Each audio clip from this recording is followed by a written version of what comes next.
Okay. ಇನ್ನು ರಾಶಿಕಾ ವಿಚಾರಕ್ಕೆ ಬರೋದಿದ್ರೆ, ನೀವು ರಾಶಿಕನಿಗೆ ತುಂಬ ಚೆನ್ನಾಗಿ ಪ್ಲ್ಯಾನ್ ಮಾಡಿ ಕಳಿಸ್ತೀರಿ ಸ್ಪಂದನನ್ನು ಸೆಲೆಕ್ಟ್ ಮಾಡ್ಕೊ ಅಂತ. ಬಟ್ ನೀವು ಕೊಟ್ಟಿದ್ದ ರೀಸನ್ನು ಅವ್ರಿಗೆ ಇನ್ನೊಂದು ಸ್ವಲ್ಪ ಕನ್ವಿನ್ಸ್ ಆಗುತ್ತೆ. ಅಂದರೆ ಹೌದು, ಸ್ಪಂದನ ಯಾವತ್ತೂ ಆಟ ಆಡಿಲ್ಲ, ಅವಳ ಆಟ ಹೇಗಿರುತ್ತೆ ಅನ್ನೋದು ಗೊತ್ತಿಲ್ಲ. ನೀವು ಅದನ್ನು ತುಂಬ ಚೆನ್ನಾಗಿ ಎಕ್ಸ್ಪ್ಲೈನ್ ಮಾಡ್ತೀರಿ ಅವರಿಗೆ. ಅಷ್ಟು ಚೆನ್ನಾಗಿ ಸ್ಟ್ರಾಟಜಿ ಮಾಡ್ತಿದ್ದವರು ಇಷ್ಟು ಬೇಗ ಏನಕ್ಕೆ ಹೊರಗೆ ಬಂದರು ಅಂತ.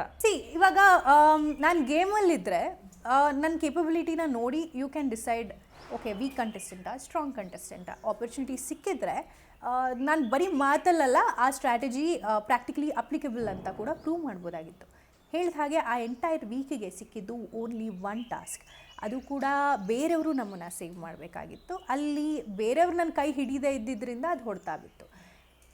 ಇನ್ನು ನಾನಂತೂ ಆಟಾಡೋದಕ್ಕಾಗಲ್ಲ, ಬಟ್ ನಾನು ಸೇವ್ ಮಾಡಿದಂತಹ ರಾಶಿ ಫರ್ದರ್ ಹೋಗಲಿ, ಅಟ್ಲೀಸ್ಟ್ ನನ್ನ ಒಂದು ಎಫರ್ಟ್ ಏನಿದೆ ವೇಸ್ಟ್ ಆಗದೆ ಇರಲಿ ಅನ್ನೋ ಕಾರಣಕ್ಕೆ ರಾಶಿ ಅವರಿಗೆ ಅವ್ರು ಬಂದು ಸಜೆಷನ್ ಕೇಳಿದ್ರು ಫಸ್ಟ್.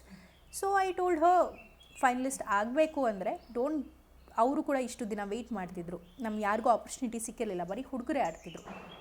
ಆಪರ್ಚುನಿಟಿ ಯಾಕೆ ವೇಸ್ಟ್ ಮಾಡ್ಕೋಬೇಕು? ಈಗ ಅಶ್ವಿನಿ ಗೌಡ ಅವ್ರ ವಿಚಾರ ಮಾತಾಡೋದಾದರೆ ಅವ್ರಿಗೆ ವಿಲ್ ಪವರ್ ಇದೆ ಫಾರ್ ಶೋರ್.